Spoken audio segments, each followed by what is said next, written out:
on today's vlog, I'm going to be sharing with you guys my adventure with the last 3 weeks of owning meat chickens. So, first and foremost, I had to build an emergency brooder because I thought I had more time. I did have more time, but my grandfather passed away, so I lost 2 weeks of that time. And I just took an old aluminum toolbox from a truck bed that was all busted up that I had gotten for free, and we used that, and I went to go pick up the chicks from the post office. We then put the chicken brooder in the building later that afternoon, but when we first got home, I set it up next to the house and kept an eye on everybody until we could get the lid situated the way we wanted, which we cut out some windows and put some metal wire on it so nothing could get in it inside of the building, because the building's not super secure. There's still, things could still get in there if it was a rat or a cat or anything like that. I didn't mean to rhyme, but that was pretty funny. I need something under this leg here. About that? Yeah, that's that.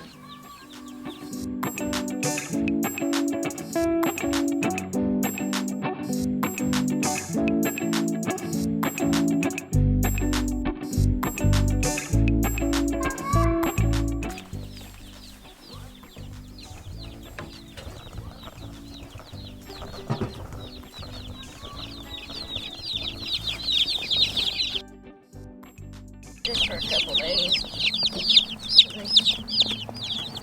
I don't know if they can get up there just yet. Got 1, 2.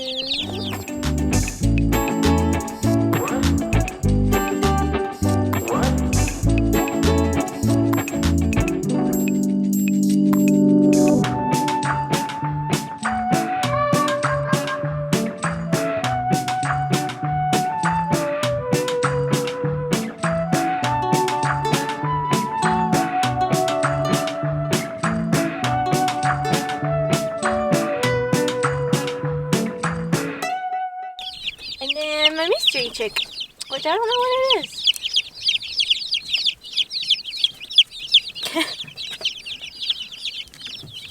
I'll have to look it up.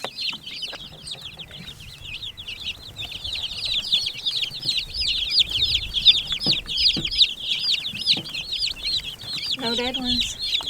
And some healthy babies. They're way more lively than the ones that you get at the feed store. I'm gonna go in and get those other 3 little white ones.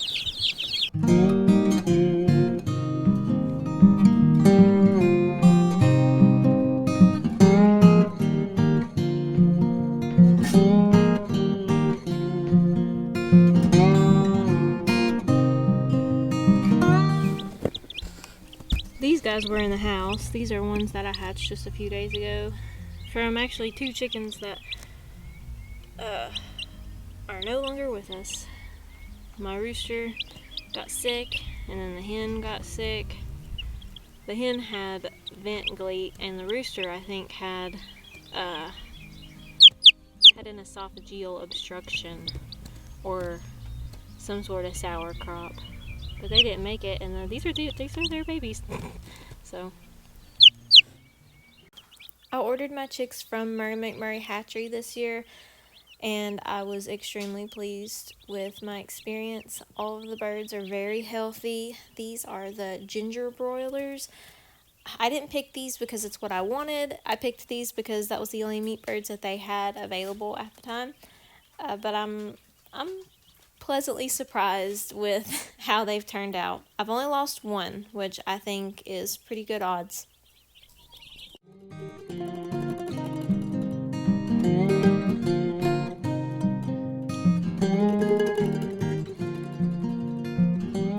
I decided to go with the John Suscovich chicken tractor over the Joel Salatin chicken tractor because I wanted a chicken tractor that I could walk into that would be easy for me to get in and feed and water, or if something happens and one dies or gets sick, I can easily get in and out of it, and it wouldn't be that difficult to get in it come butcher day. I've heard that that's a frequent complaint I also chose this style chicken tractor because I had seen where you can put other types of livestock in it as well. I had seen people use it for turkeys, even pigs. I think we're going to put some meat rabbits in it after we get done with this batch of meat birds. I don't think that the rabbits will try to dig under, but I guess you could put temporary wire underneath it if you're worried about that. We're going to give it a try anyway and see what happens.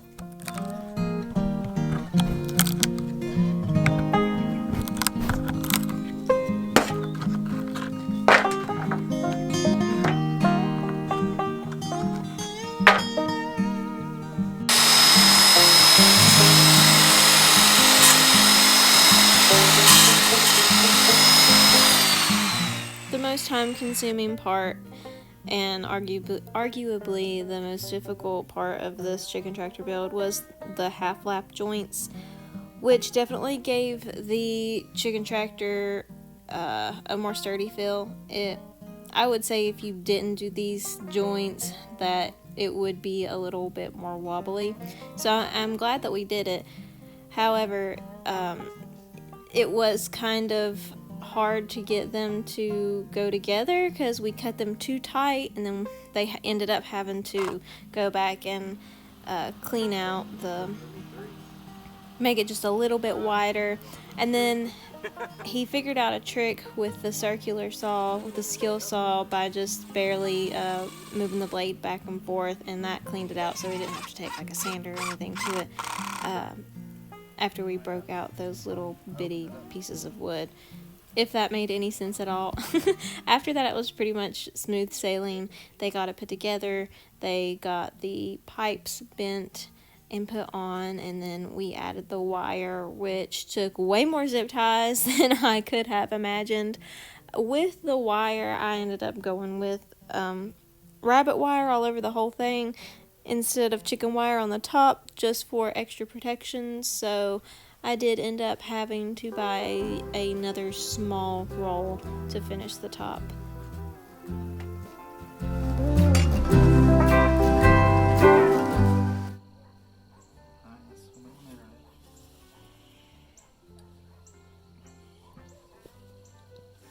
Well, it's got that foot pedal though. It's a little easy on you.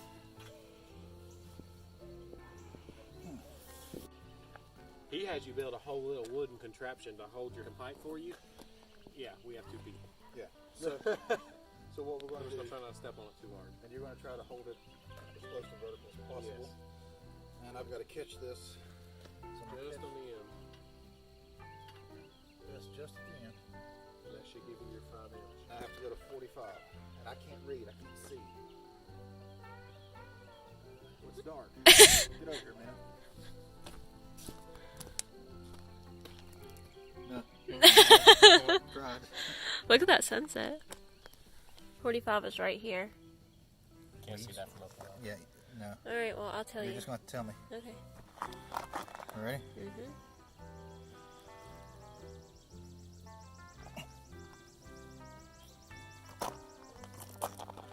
Okay.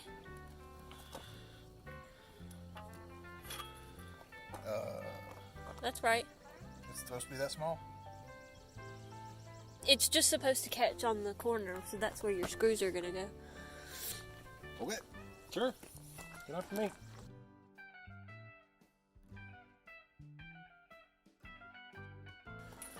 Now, you can go test that one out if you want, but I think that looks perfect.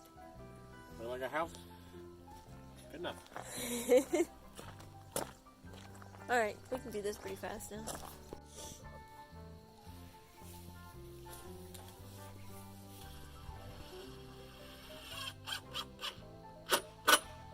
We'll only put one screw in at a time.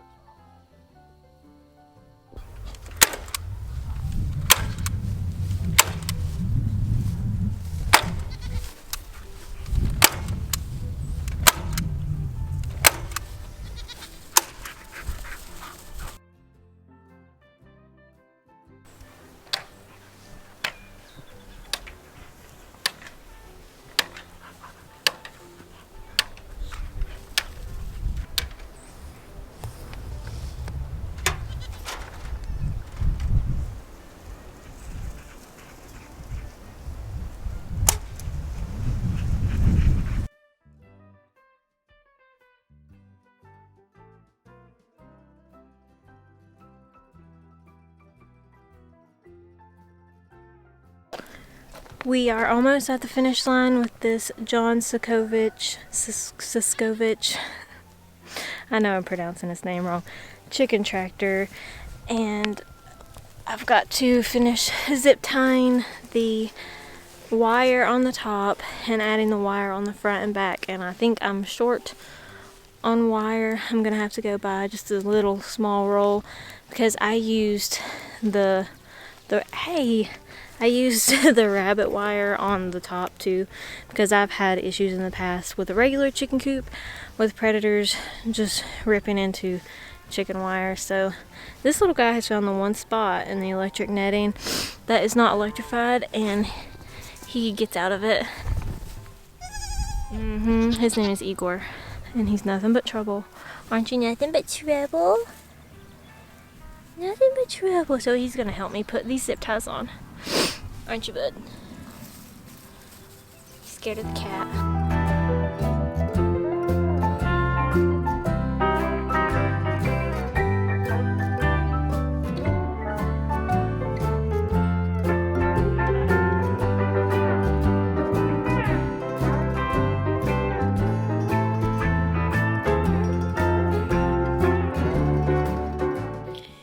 Some super sharp edges like this right here, and I didn't want it to rip through the tarp or get poked like I've already done. So I took some Gorilla Tape, and I know it wouldn't stick to the wire just flat like this too well, so I folded it over, and it's sticking to itself really well and hiding that sharp edge, so that should save my tarp and my fingers. Maybe I'm gonna get this, and I am almost ready for my tarp.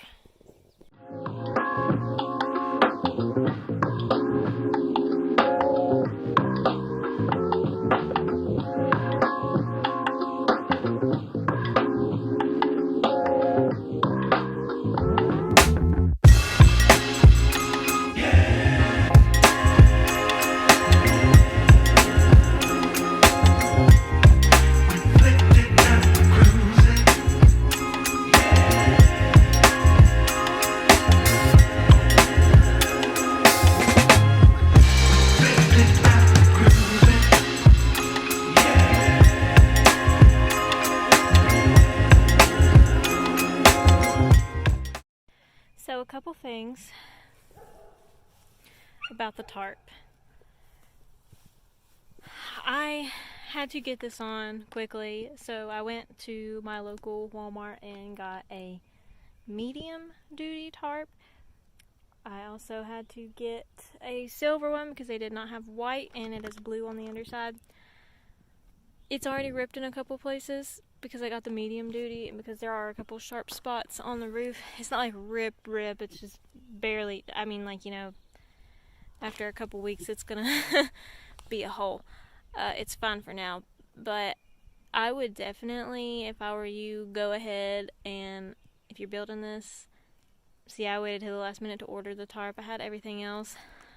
I'm going to order the white heavy duty tarp off of Amazon, because I know this one is going to be hot, and it is medium duty. So this is on here very temporarily until I can get somebody here this afternoon to help me get it more straight, and then I reckon I'll staple the bottom if I can, or zip tie it to the grate until I can get my white one here in several days.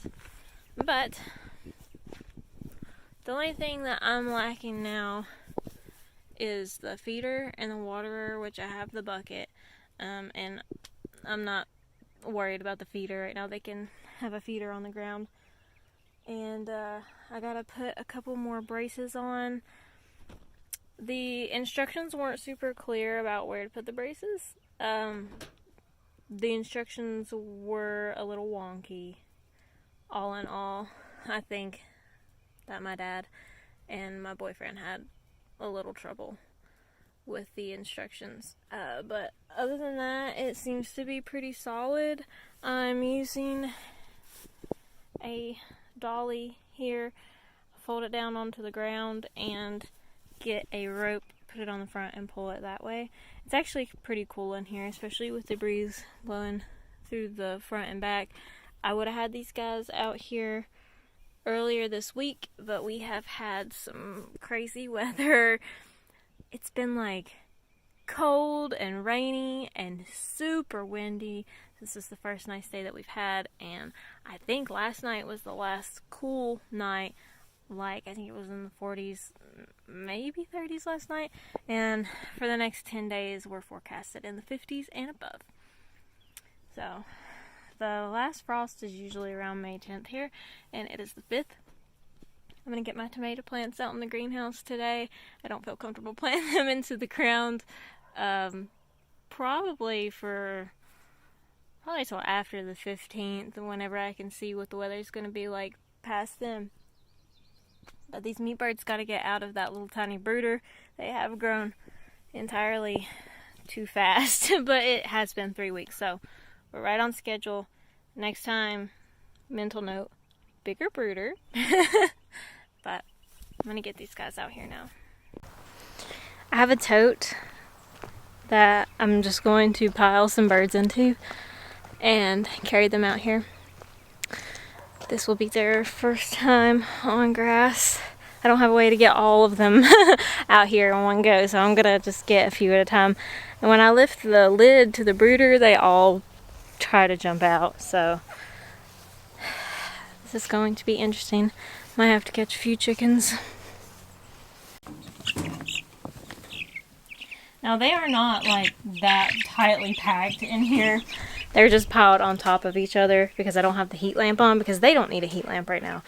It is very warm, and I didn't have a heat lamp on them last night. It wasn't that cold in here. Since it's in the building, there was no breeze, and there's so many of them in that box, they did fine. It makes it look like there's a lot in there, but they're all just in one corner because they're silly birds. I am so glad that I don't have to climb through here anymore. There's a bunch of junk in this building that has to be cleaned out, but the chickens came first, and haven't had a chance to get the junk out of here yet, so that's on my list to do this summer. Just gonna try to grab a couple at a time, because every time I lift this lid, more jump out. I got my cup sitting here. You can't see it, it's off camera. But got it sitting here with the lid pretty much on it. Hopefully as I'm sticking them in there they won't jump out, but who knows.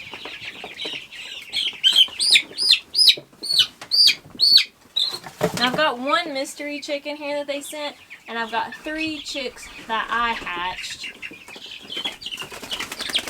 that are about a week older, maybe a week and a half, maybe even 2 weeks older, I don't even know, than the meat birds, and they are smaller than the meat birds. These guys are really fat. I knew that they were going to grow fast, but since they were 12-week birds and not 8-week birds, I kind of thought that they would grow a little slower than they had.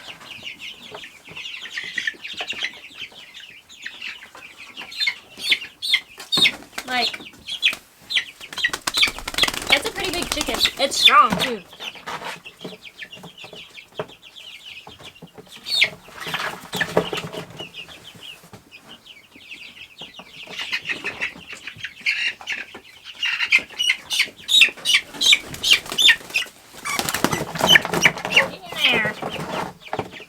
Alright, so I got a tote full. I'm gonna sit you guys out here so you can watch them be on grass for the first time.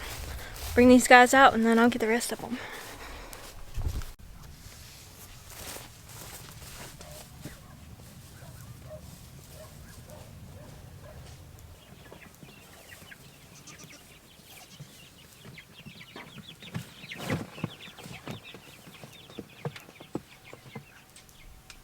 I don't think they're gonna try to jump out.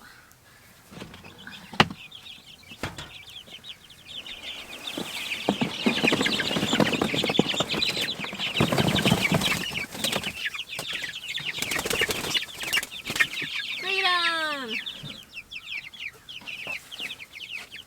Alright, I'm gonna go grab the others.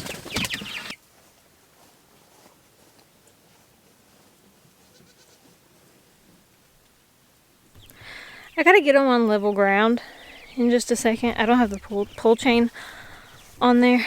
I do have my dolly, so I should be able to pull it. If not, I think I got some rope, because they can obviously get out of this and things can get in there.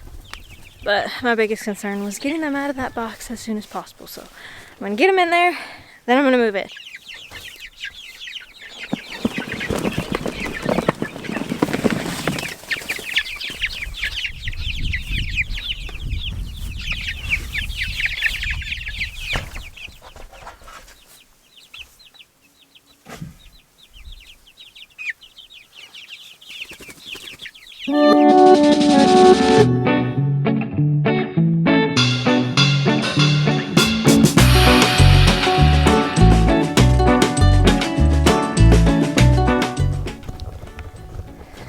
Okay,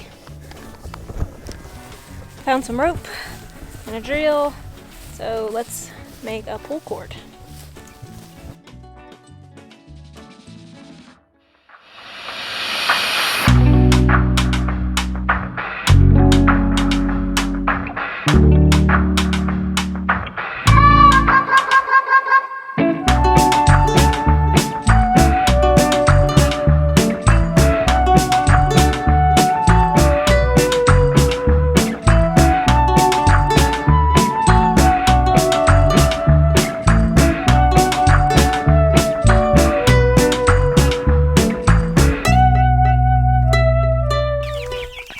Got him some food and some water. The next investment is a bigger feeder, because obviously this is okay for a few days longer, but they're quickly outgrowing everything. But I would say that they liked it. And there are 39 chickens in here. That's too many for this chicken tractor. Once I get my 3 white ones out and the 1 mystery chick, will be at 35. So that's like max. I think they say that 30 does like the best in this size chicken tractor. We're gonna try it and see. So yeah, fresh grass, freedom.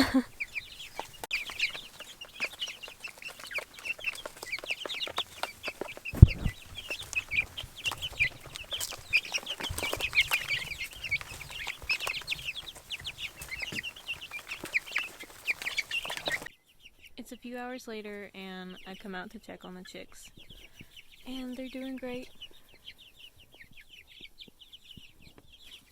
It's the next day after the chickens' first night in the chicken tractor, and it looks like they all fared really well.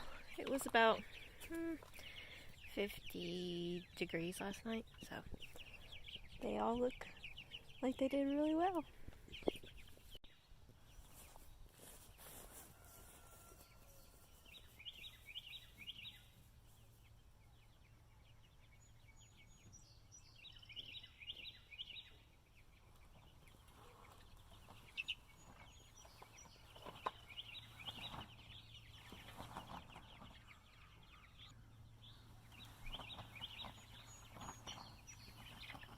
So I was editing the video and I realized that we have built a feeder for them, and I wanted to show it to you guys and tell you what I like about it, what I don't like about it. I think that it will be better for them once they get bigger, but hang on and I'll show you. While they are still small and I have to keep it lower to the ground, they can get in it because it's wide. But we just took a piece of ridge cap metal left over from roofing projects and cut some wood to fit it, screwed it on there, and then tied it to the roof. It works, but they are pooping in it, which is not good. I think that once I'm able to raise it up a little bit and they get a little bit bigger, I don't think they'll get in it as much. Maybe they won't try to, since they'll be so fat, you know, maybe they won't be jumping. I don't know. But so far this project has been awesome. And I did get the tarp, have not put it on yet, so that's gonna be I'll probably show you that in the next video. But yeah, thank you guys so much for watching. If you stayed through the whole video, that's awesome. Tell me what you liked about it, and if you have any advice, because I have raised chickens before and slaughtered them, but I've never raised meat chickens in particular. And another thing that I've finding is I can't find meat bird feed where I am. I can only find game bird feed, so I'm giving them game bird starter because it's a higher protein. But I guess maybe I'll keep them on that. But that's all I can find. So if you have any advice as far as that goes, let me know in the comments, and I will see you guys in the next video. Thank you so much for watching.